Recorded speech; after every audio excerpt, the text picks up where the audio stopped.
Hey.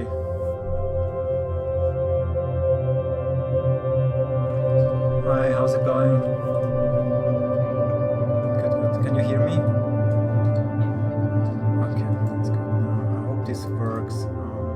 As I mentioned, I'm gonna stream this out just to try, but I'm not sure if it actually works. It's kind of like a double recording streaming situation.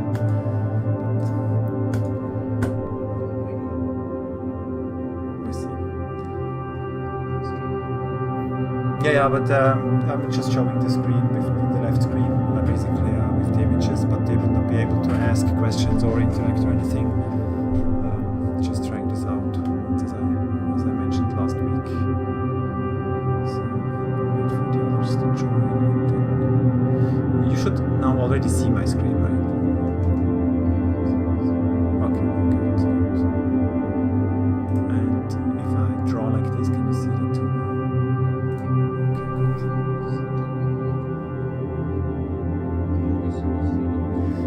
Let's see, I entered quite a delay though. Yeah, it should start anytime soon. They will probably already hear me, so I have like just a banner. You can go and check it out.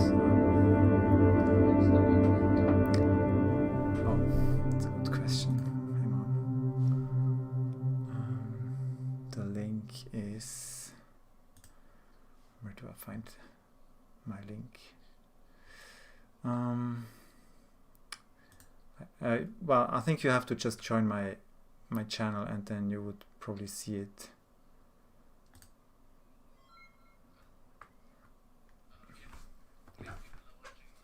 Okay, that's good. Okay, that's fine. Yeah, so I'm gonna switch over. You feel free to ask the questions in chat or just whatever feels more comfortable for you. Just like last time, basically.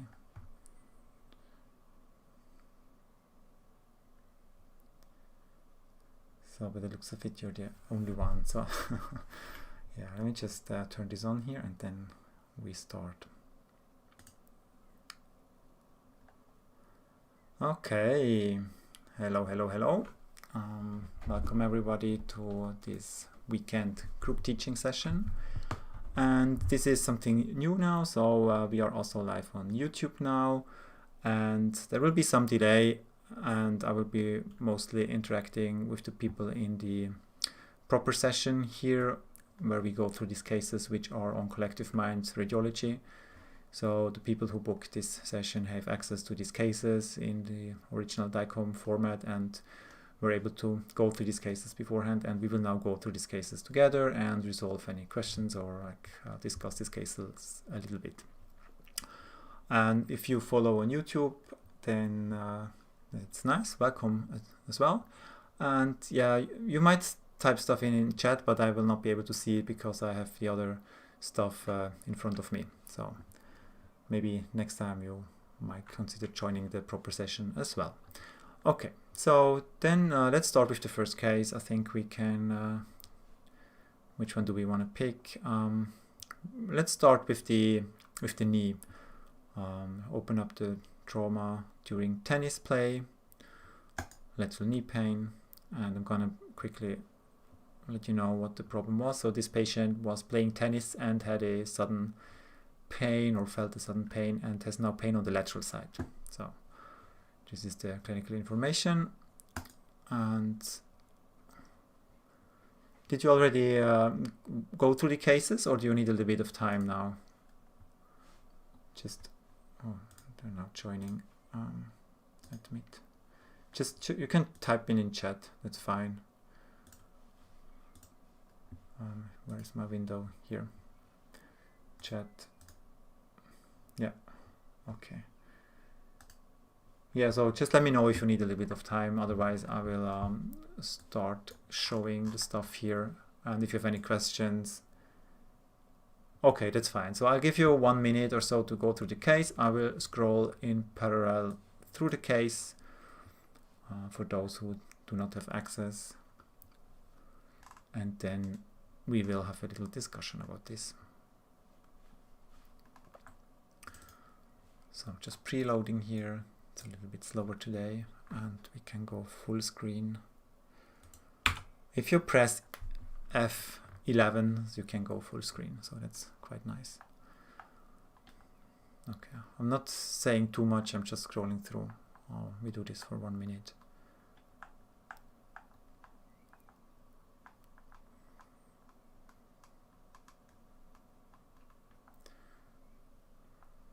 Let me just open up the reports as well. So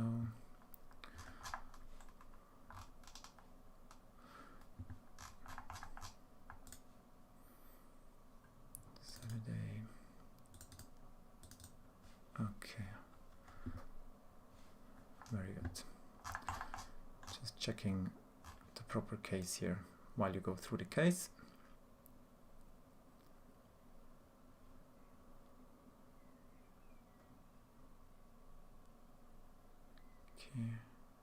Yeah, there it is. So I was not giving you one particular information that was mentioned on the request. So on the request, it was also mentioned that the biceps femoris muscle or tendon is not palpable. So that's something we should have a look at in this patient. So they were querying specifically a avulsion of the biceps femoris tendon. So maybe we can scroll through here.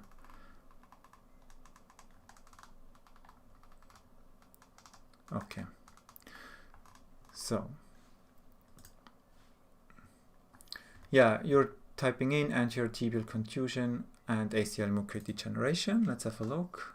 That's certainly right. So we have, for one thing, here this mucoid degeneration of ACL with this ganglion cyst inside the ligament and coming out a little bit here, there, tiny one.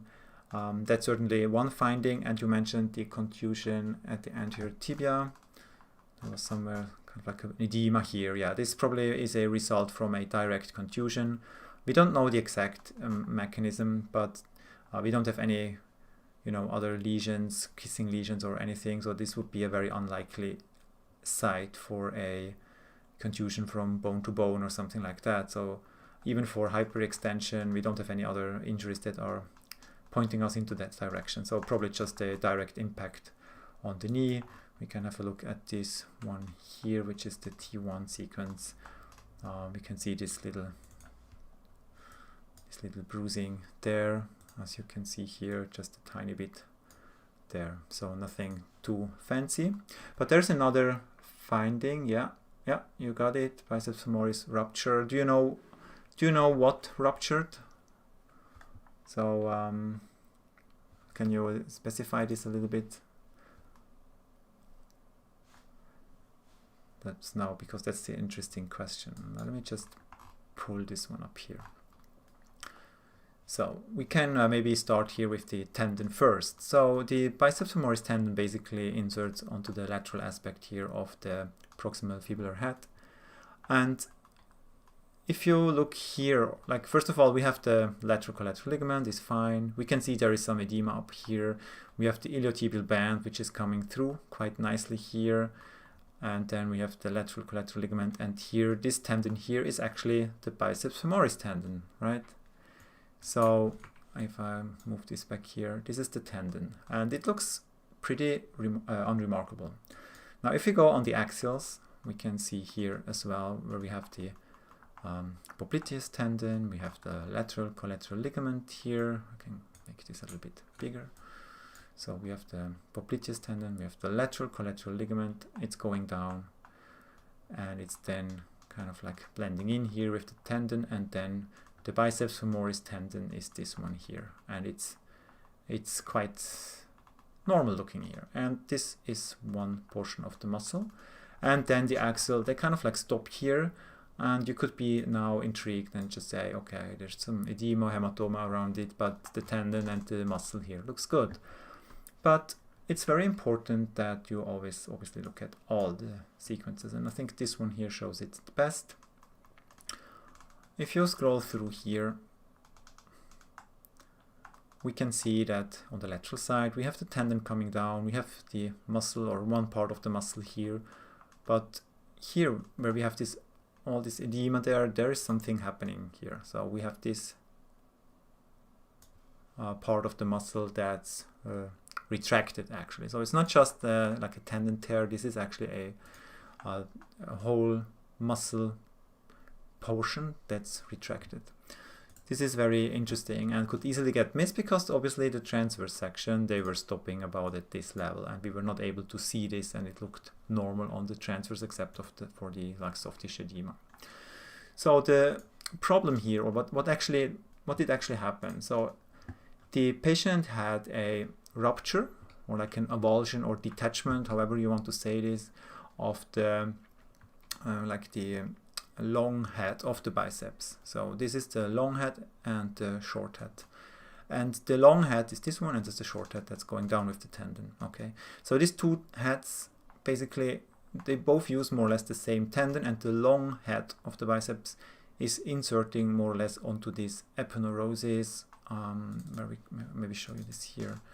So if you go up here, you can see how the tendon of the biceps is spreading or fanning out a little bit. So it's getting flat and it's forming like an aponeurosis or like a fascia or something. And this is the short head. It's going a little bit medially to the femoral femur shaft. And then the long head coming from higher up from the hamstrings down, that basically inserts onto this aponeurosis. And what actually happened here, there was an avulsion or a complete detachment of this long head from the aponeurosis, and obviously with some retraction. And normally we would expect this to blend in about at this level, I'd say. So basically where we have this hematoma is where we have this defect, and all this distance there is the retracted muscle. So from there basically all the way down to here. This is kind of like the distracted situation. And what you can do in a case like this is to just open another any random knee MR where you use similar sequences obviously, and try to see where this one inserts, and then you will easily appreciate what the retraction actually would be, because right from the get-go it would be pretty hard. And in addition to the rupture, we have also some additional minor muscle injury here at the myotendinous junction here of the short head. You can see these striations there in the muscles of a mild strain there as well. Okay, and it's quite interesting that they were able to palpate this because the tendon actually was intact. So the clinician who did this examination obviously knows his stuff quite a bit. So I was a little bit impressed by this. Okay, but yeah, you got it there, muscle tear at the myotendinous junction. Yeah, and it was the long head of the biceps. Similar like with the biceps in the arm, the both heads, they are sometimes also separable distally. Yeah, I think except that's basically it. There are some other ganglion cysts here at this root, at the anterior root of the lateral meniscus, as you can see here. But this has nothing to do with the trauma, right? So this is just some additional finding here, and then some cyst formation here and there. Okay, so do we have any questions for this case? Let's see.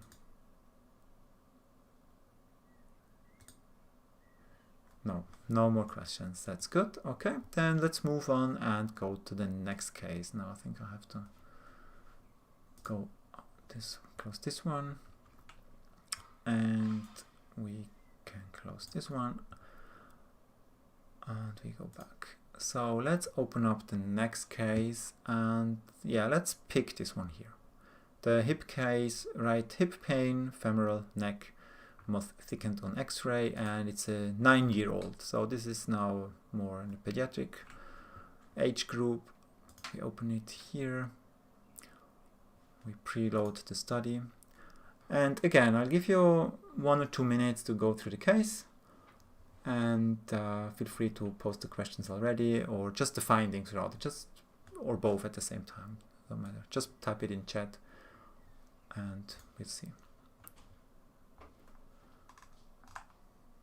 So I'll have a little bit of tea in the meantime.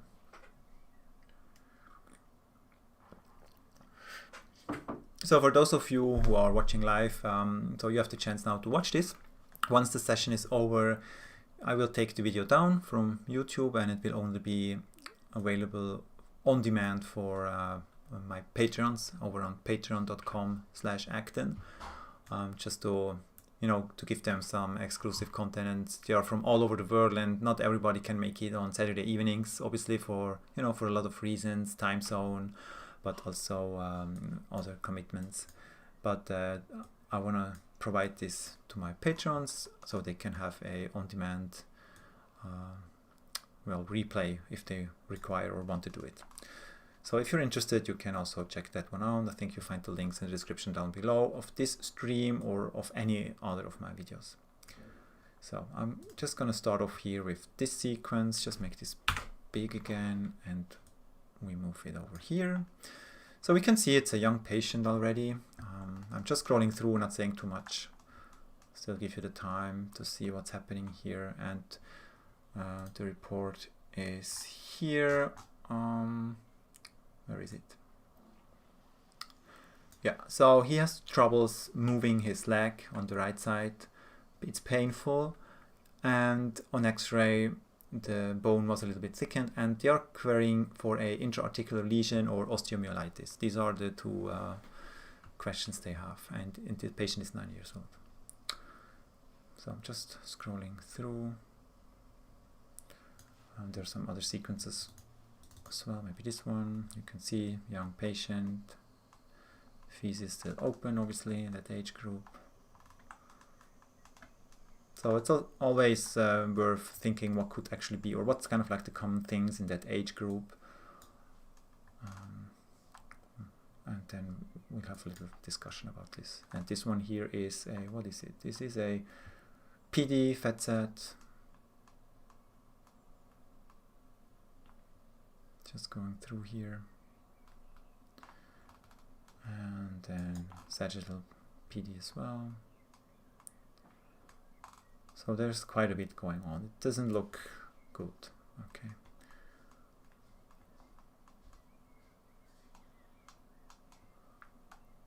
Okay, and then so there was no trauma. So just keep that in mind. There was no trauma involved. At least not that it was not mentioned. And then we have again a PD fat set coronal view. And for some reason they did not give gadolinium. I think, well, I actually ranked them up, and the reason they didn't give it was basically they were not, or the radiologist did not look at the scan while still on the scanner, so they were not really assessing it in real time, and then it's a young kid. Obviously you are a little bit reluctant anyways. But it would not have changed much. I can tell you so much already. Okay. Yeah, so do you need more time, or I think we can go on, right? Okay, good. Yeah, let's do it. Okay, so here it's a young patient, right? Pain, and I think it's the best sequence to start off is this one here, because we can already see with the laterality of the other side where we have the actual pathology, and it's quite obvious. The two main findings is this very large effusion. So we have a very extensive effusion, and then we have quite a bit of bone marrow edema. And if you look closely, it's probably not just this area here where we have edema, so this one here, but it looks like the whole bone is a little bit higher signal. And if you scroll through in particular, so even here, if you well, it's similar, but here it's a little bit brighter than there. There it's certainly brighter than on the other side. Here it's probably again normal. This might be or not be relevant. Initially I was thinking, okay, there's extensive edema, and then there's a second edema within the edema, if you will. But maybe it's also a little bit of technical stuff. I'm not quite sure. We can also have a look here, and this one here. Well, it just looks like the bone there is actually also a little bit of higher signal. And then if you go back to this first sequence here, I can zoom in a little bit. So one thing you should notice is this kind of like sharply delineated edema here. This is very interesting. And then the joint effusion. So yeah, what are your differential diagnoses so far here in the group? So one is iliopsoas insertional injury. Again, there was no trauma.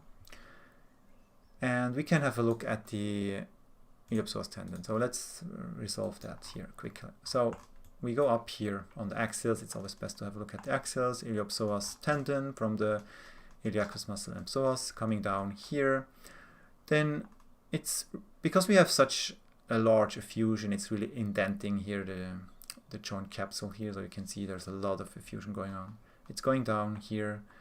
Then, although the tendon is a little bit brighter, it's certainly still within continuation, and it would be hard to explain the amount of effusion in the joint, and certainly also the extensive bone marrow edema from a iliopsoas tendinopathy or tendinitis or whatsoever.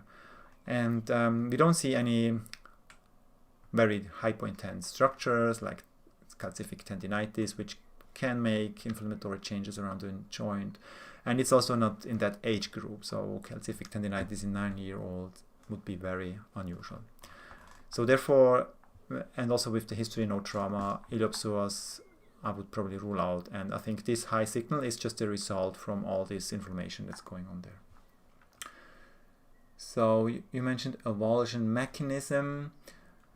Yeah, again, so obviously you can have avulsions without trauma.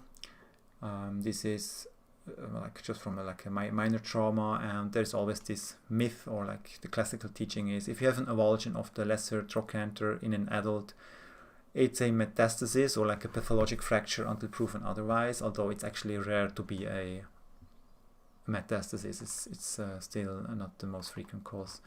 But that's not the case here. So there's no bony avulsion of the bone. We can have a look here. So the contour is quite nice, and the tendon is just a little bit high signal there, as I said, probably from the inflammation, whatever it's causing it. Okay, so the other differential by you is juvenile rheumatoid arthritis. So the idea is good because it looks inflammatory, and if you, and yeah, that's also right, second person here with infection. So it looks inflammatory, right? This is kind of like what should probably come into our mind from the beginning, like no trauma, we have a large effusion, we have bone marrow edema, it could be inflammation. Like, and what can do, or what can induce inflammation? It can be infection.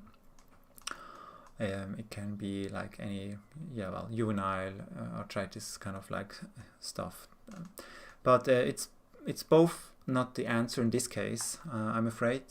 So why not? So, well, maybe juvenile rheumatoid arthritis, why not, is a good question. I mean, the fusion alone technically could be, but what would be very unlikely is to have this moon-like edema pattern here. We will come back to that later. And then the same with infection. Infection is certainly also would be able to create this, but he would be probably very sick and maybe not go to a private institution, although I didn't mention that to you. So that would be weird. And bony changes in that setting, we would have to think, so if we think it's infection, we would have to be worried about osteomyelitis.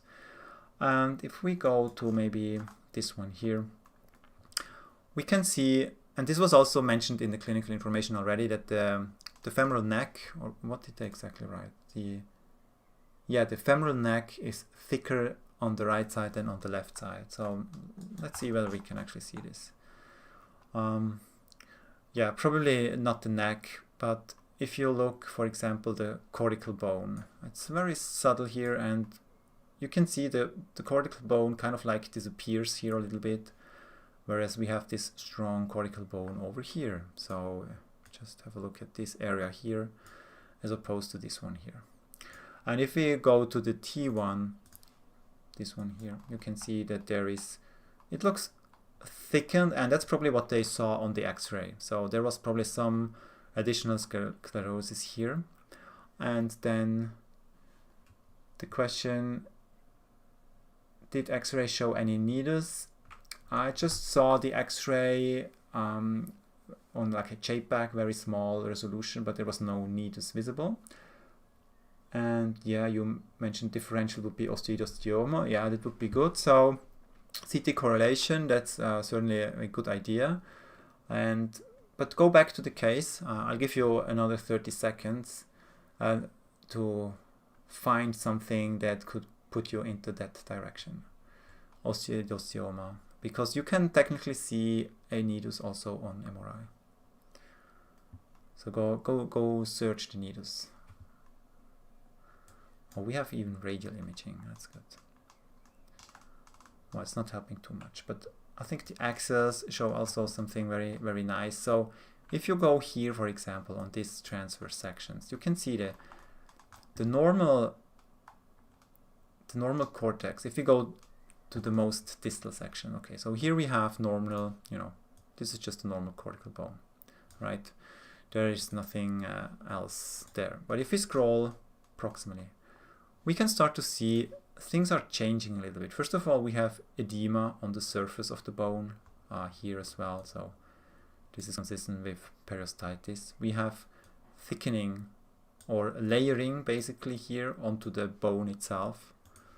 So it's some kind of like a periostal reaction or periosteal bone formation. Might not be bone yet or calcified yet. And then we've got this kind of like funny, I don't know, fingers or whatever here, although I don't really think they are very important. Maybe it's just where the joint capsule is also inserting a little bit. But you can see here, all this is basically in addition to what we should have. This should not be there. Okay. So image 1635. On which sequence is that? Is that the transfer section? 16. Yeah. Okay, good. You got it. Okay, very good.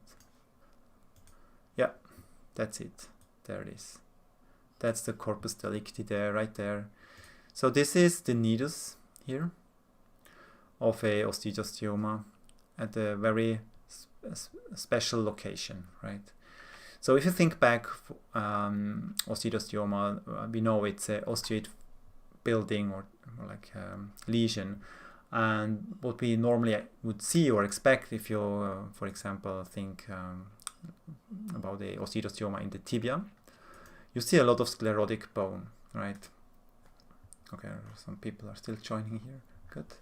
So normally you see this marked sclerosis of the bone where the nidus is kind of like in the center, and we do not really have this here, right? We have a little bit of a thickening and low signal, and by the way, this is also again the nidus on this coronal view here, and we don't really have so much sclerosis. It's more like a inflammatory thing that's happening here. So this is a little bit unusual for an osteoidosteoma, but it can happen if it's inside a joint. And this is kind of like the situation here where the nidus, if we maybe take, which one? This one.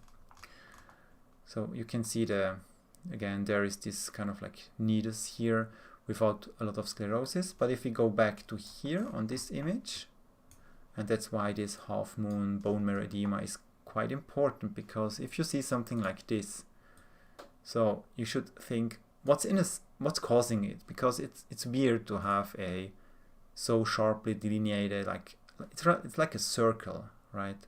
So what's causing it? So whatever it's causing, it must be in the middle of it. So that's the reason why this is also an important finding. And what's in the middle here? It's exactly the nidus that we just saw. Okay.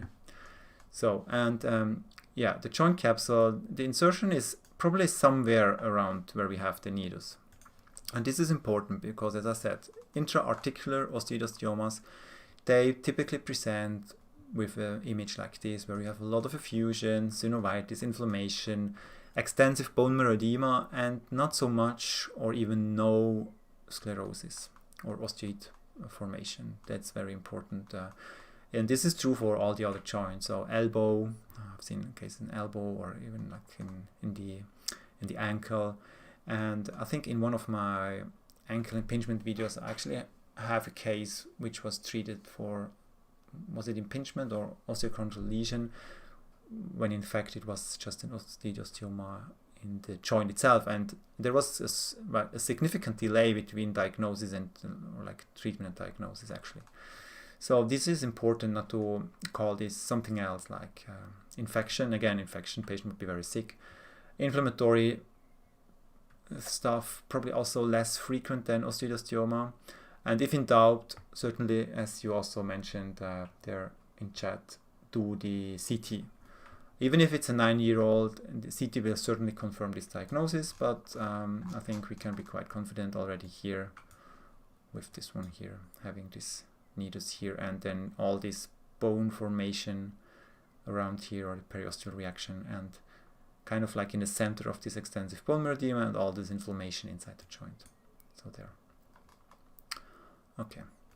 Yeah, do you have any questions about this case?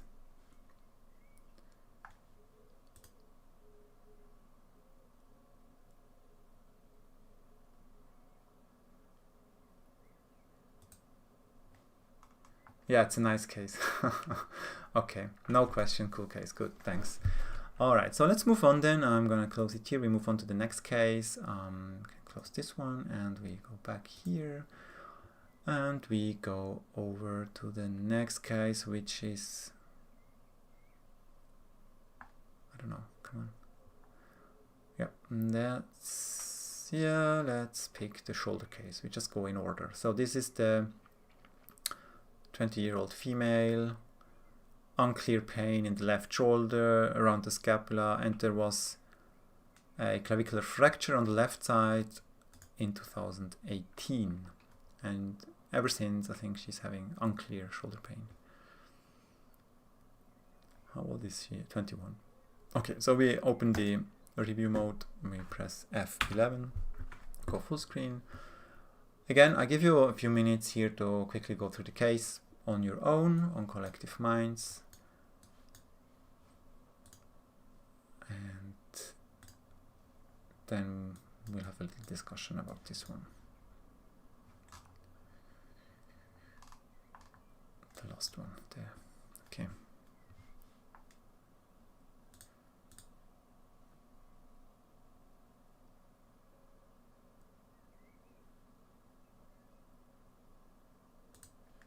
So, okay, I'm just scrolling through a little bit. So, for those of you who do not take part in the group session, for those on YouTube, just scrolling a little bit through here. Maybe I can window it a little bit differently.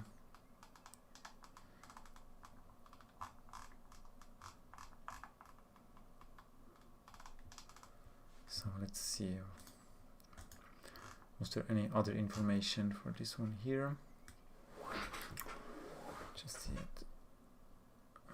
Yeah, so they again, it's unclear symptoms or unclear pain around the left shoulder, clavicle, and scapula, and there are some stiffness of the supraspinatus muscle.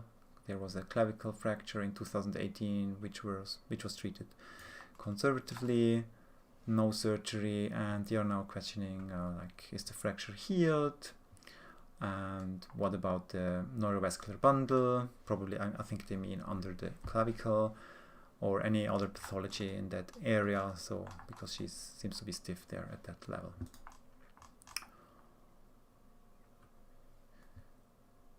So let's see, just scrolling through a little bit here again, and she's 21, so keep that in mind. And so was this I think this was with IV gadolinium, no arthrogram. So this one is the T1 after gadolinium.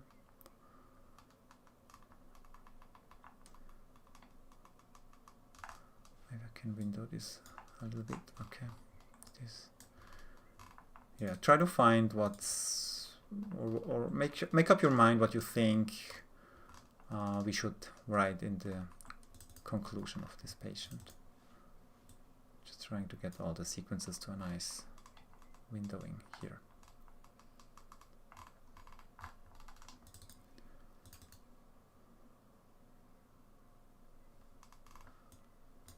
So you mentioned gazier formation.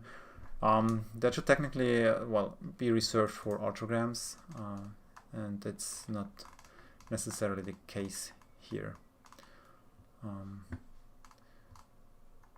So it was with IV gadolinium and no intra-articular injection. Okay. Yes, I think that was enough time. Okay. Well, so type in, and also the others, type in chat what you think it actually is. And otherwise, I think we can just start at the top here. So this case was a little bit well, tricky. I mean, we can jump right to the question that they were asking us, like clavicle fracture. I mean, we don't even know where the fracture was. It doesn't look like there was a relevant fracture here in the part of the clavicle that we are actually see, right? So there was certainly nothing here, nothing in the lateral third, and here on the other sequences kind of like stops at this level, just medial to the coracoclavicular ligaments here. And on the other, what else do we have? So here, even on this one here, looks fine. And the neurovascular bundle below here, I mean, there is certainly enough space, there is no mass in that region. Really nothing causing any issues here along the neurovascular bundle and the axilla here. Okay, some lymph nodes which are all normal looking. If we go back to this one here, we can again see the artery, the nerves going down, spinning up and stuff like that. Okay, so, and then here again, the lung is also normal, ribs are normal. Nothing really jumps out if we just scroll through quickly. Okay, and then I mean so what could it be? So a supraspinatus rupture. Where do you mean? If you can maybe specify that more. Like, is it, what do you think? Full thickness, articular bursal, interstitial? To what extent? Maybe reduce this to 2.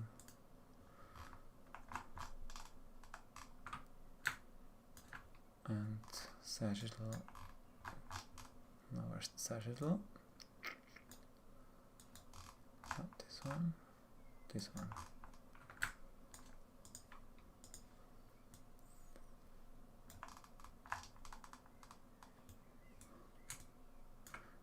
What is FT?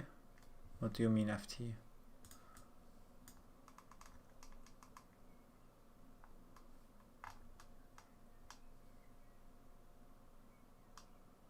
Ah, okay, full thickness. Okay. I'm not sure where you would see this. Can you give me the series, and or are you in a different case? I think there's a second shoulder case. I'm confused. Let's see.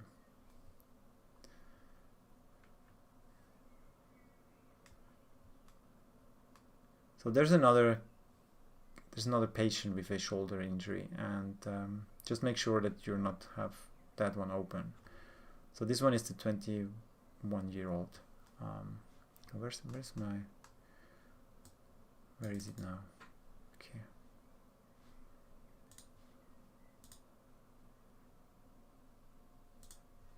Oh, I have to reopen it again. So this one is this one. Okay, so the supraspinatus tendon, we can have a look at it. I mean, it's not a problem. So F11.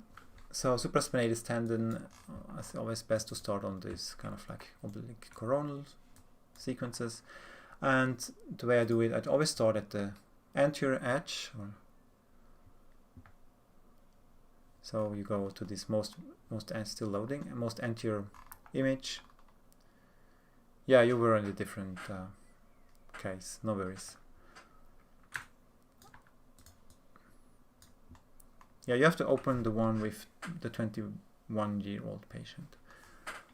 And maybe open up a second window where you can see this, the my screen so you can easily see.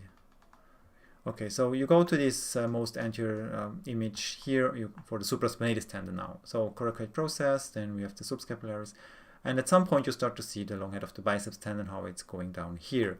So on one of the very next images, there will be the anterior edge of the supraspinatus tendon, so where it's inserting actually onto the superior facet here, and this is actually here, this kind of like the very most anterior portion of the supraspinatus tendon coming down here like this. And here there is no fluid-like signal, so there is no tear there. If we now move backwards, like posteriorly, let me zoom in a little bit here. So we go back, and then we can see that the footprint is good.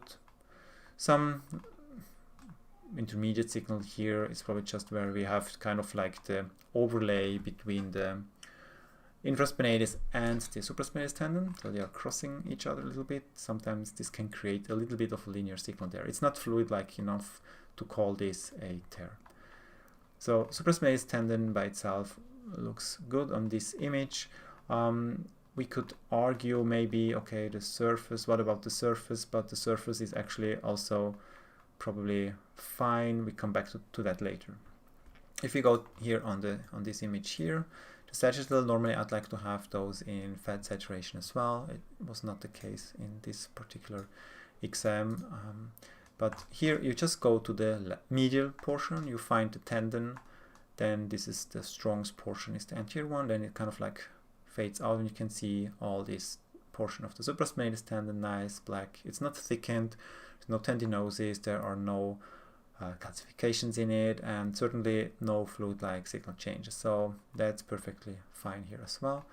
You do the same for the infraspinatus and the teres minor, but they're all also normal in this patient. And for the subscapularis tendon, again, you follow the most upper portion all the way down to the lesser tubercle where it's inserting, and as long as there is no fluid undermining here from the top to the bottom, then you are probably fine, because subscapularis tendon tears, they start at the top and propagate distally. So this is kind of like the mechanism how they happen. So the cuff itself is so far so good.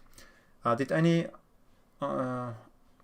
else see what could technically cause this patient's symptoms that were severe enough to, to come to the MR, which doesn't necessarily have to mean much nowadays, or at least not in Switzerland?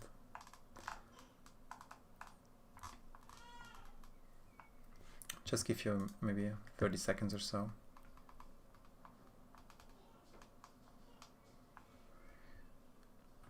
So we can go back to the, well, yeah, exactly. So we can go back. What else can cause pain there? So clavicle, after fracture, we have to make sure there's no osteoarthritis there. So what's happening with the AC joint? We can certainly go to the T1 after gadolinium. And what do we see here? There is a little bit of irritation of the joint capsule. There's a little bit of enhancement there. That's normally not the case. Joint capsules normally do not enhance. It's not much though, so it's not quite clear. But it doesn't look like there was a osteoarthritis or is an osteoarthritis, kind of like a post-traumatic OA or something like that. So why that is quite unclear. Maybe just a little bit of irritation there. I think I put it even in the conclusion. Let me just see. Yeah, I mentioned this as a very mild capsular irritation. And at the same time, you can see this kind of like spotty enhancement here along the surface of the supraspinatus tendon. Some of it might even be vessels. If we go, for example, this one here, very tubular, probably vessels coming over here, but underneath here. So this is like the fascia of the deltoid muscle. And in between, normally there are not many vessels, and there is a little bit of high signal there. And how does it look on a PD sequence? If we go here, it's a little bit high signal there. Maybe we can change the windowing a little bit here. So we have the coracoacromial ligament here, and there's a little bit of high signal underneath. There's a little bit of high signal. and it's very, very subtle, right? So it's not this typical case of a very normal bursitis which is going all the way down, but we have also some enhancement there. So yeah, it's quite a tricky case, and I put it in here because there's not much to see except that, right? And since she's having pain, and what was it again? So kind of like they were not really sure what it is, and maybe from excluding everything else, I mentioned this as a bursitis. Maybe it's a little bit of a more chronic situation with this patchy enhancement within the bursa.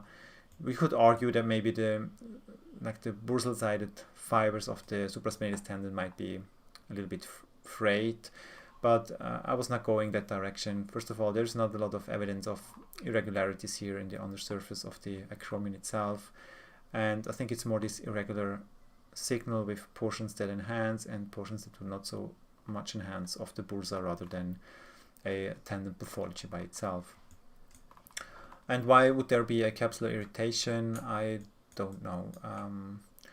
One idea that I had was maybe there was an injury more on the medial side of the clavicle. Maybe it was a medial clavicle fracture, or there is some kind of like instability of the sternoclavicular joint on the the middle one there, and this might have, you know, an affection also here on this one here. Or there was initially with this kind of clavicle fracture where we don't know where it actually was, still some kind of a traumatization of the joint capsule. But it would be weird to keep going, certainly because there is no evidence of a relevant injury of the coracoclavicular ligaments, as you can see here. I think you can see them quite nicely, even some fat interposed till there. This kind of two components there. Okay, so yeah, that's kind of like how I interpreted this case. Very like some form of bursitis and mild capsular irritation there, simply because there was nothing else to really put down. Okay, maybe not the best case, but sometimes these are the ones where we struggle, right? If we don't see any like proper pathology, and this takes sometimes more time than the other cases. Okay, we move on to the next one. We can close this window. 11. We go back here.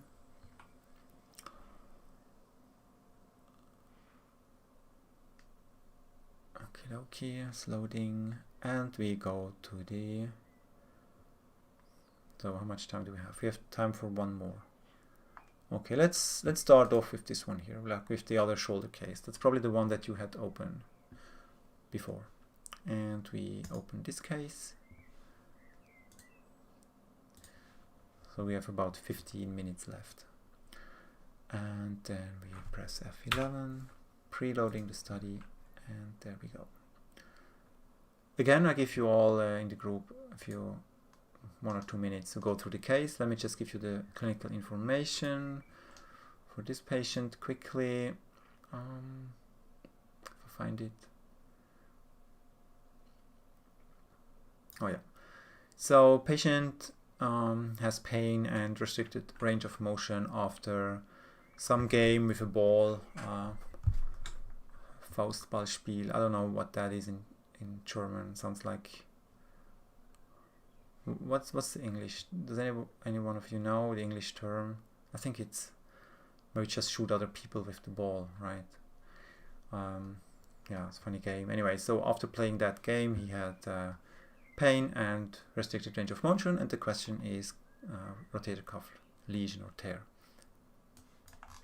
I'll give you a little bit of time.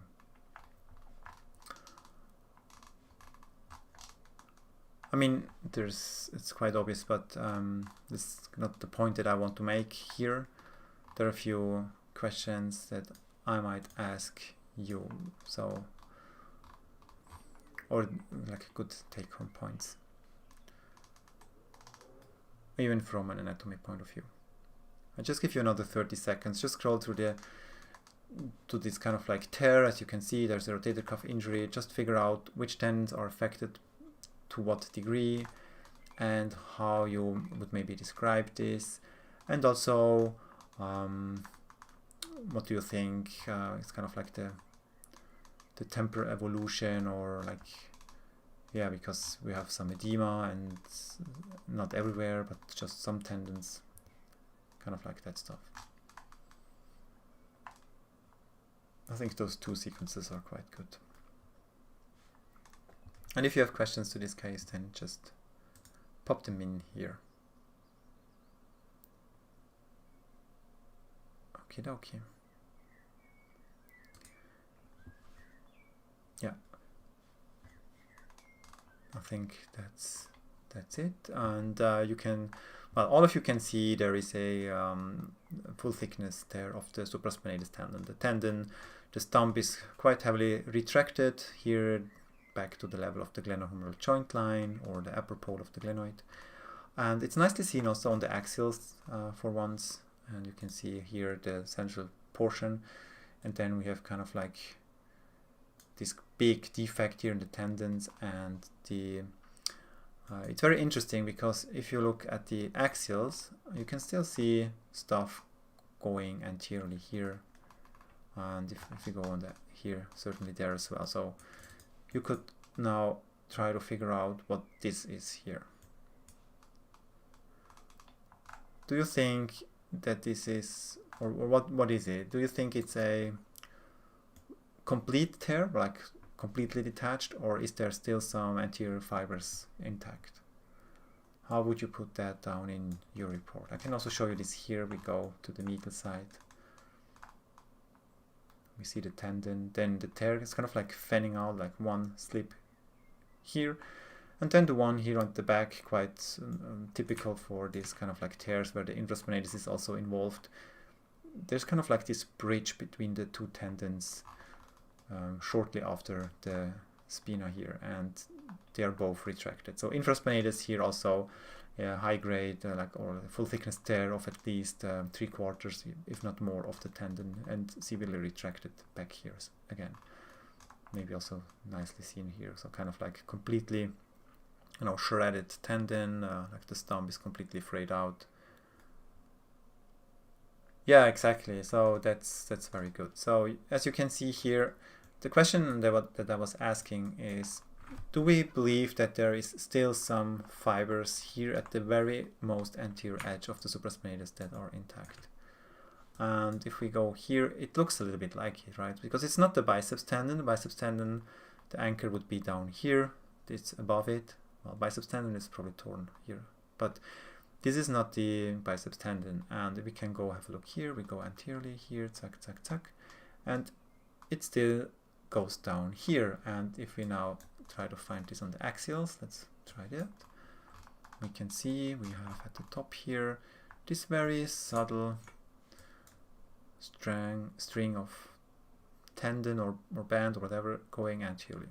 Now the key to make this separation is basically, is it still inserting at the superior facet? So we can go to the biceps tendon here at the level of the groove. So here we can see the biceps tendon here. It's going down here. We don't see it in the intra-articular joint, but here it is. So that means that this one here is a component of the lesser tubercle, and then the superior facet starts here. So this is the superior facet, this is the middle facet, and the other one there. So here there is no tendon inserting. This slip that we saw, if I scroll back here, this slip basically runs along the biceps tendon. It's not inserting here onto this bone, and that's correct. That, like you mentioned in chat, it's the aponeurosis or the aponeurotic expansion of the supraspinatus tendon. So that means now, since there's completely nothing inserting onto the superior facet, that this is a complete tear of the supraspinatus tendon. Okay, and for the infraspinatus tendon, you can see there is a fluid or a contrast. I believe it was an arthrogram. Let me just double check. Yeah, it's arthrogram. Kind of like a delaminating tear, like it's kind of like undercutting here this myotendinous junction, and we have contrast going in here. So quite an extensive injury also. And what's now the difference between the infraspinatus tear and the supraspinatus tear? What do you think? Is this now from this trauma? If now, I don't know, it's some judge or someone is asking you about, well, this is certainly not from a trauma, this is just degenerative rotator cuff injury. Do you have any arguments for one way or the other? Do you think it's all just from this injury, from this ball game, or not? So this is a question that we need to be very careful about when we put this down in our reports, because at some point some insurance guy will come and ask you a few questions about it, because it might have implications which insurance is actually paying this stuff. So if you just say this is all degenerative, then the patient might not be happy, because he might have a higher component he has to pay by himself, as opposed to a like accident insurance, which are generally a little bit more generous. So I mean, is that clear with the point that I'd like to make? So you can see one thing is here, the supraspinatus is atrophied already. So we have a positive tangent sign. There is atrophy of the supraspinatus muscle, no edema whatsoever. This means that this tear, this extensive tear with that retraction, this is pre-existing, is an old, most likely degenerative tear. We don't know the history before that ball game, but it's severely retracted. It looks atrophic, although obviously if it's retracted, this sign somewhat is a little bit not so good anymore, because we just moved the myotendinous junction, which we normally have here, move it just medially. So in the end, we just have it like this. And if we use the tangent sign at this level, well, it might just be from that. But nevertheless, if that would be an acute injury of this tendon, I would expect more edema, certainly in the muscle itself and also in the fossa up there. So that's that. Now, if you look at the infraspinatus here, just have a look at the timestamp, you can see it's a completely different image. We have a lot of edema, hematoma, the muscular architecture is altered with probably some muscle injury, or like additional muscle injury, or myotendinous tears here as well. Then this kind of like undercutting or delaminating component here. So this looks to me more like an acute tendon injury, and I think one of the coronal images nicely shows this as well. So it's hard to believe that this frayed appearance of this tear is from a chronic tear. It's probably is relatively acute. There might be some pre-existing, tendon damage, maybe a small injury or small tear already, but this certainly is plausible that this was more recent and could be from a traumatic origin. So that's kind of like one point that I wanted to make here for this case. Let's see whether there was something else. If you have any questions, feel free to just type them in chat. I'm opening the wrong program here. That's not what I want. Go away. Okay. Yeah, that's the one. So what did we say? Yep. So I said there's a complete tear of the supraspinatus tendon with some atrophy, so I'm not quite sure because it looks quite okay there, and a probably more like acute subtotal rupture or full thickness tear of the infraspinatus tendon with this mentioned muscle injury that I just showed you here, with these alterations within the muscle itself. And even the subscapularis, there was some tiny lesion here up there at this very most top corner, and the long head of the biceps, we can't see it in the intra-articular or segment here. This is torn already, but interestingly it's not retracted a lot, because we can see the long head here quite nicely in the groove. Look here.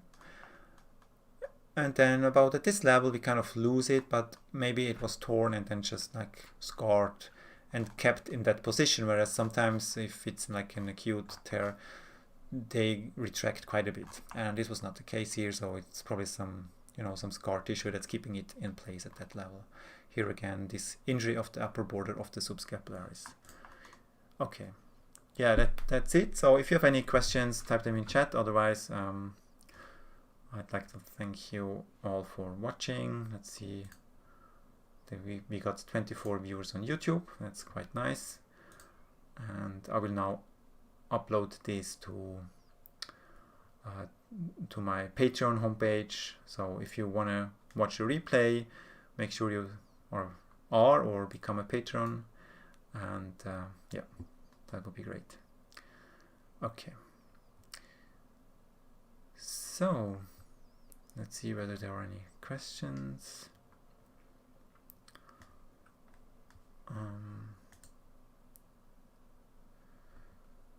Let's see.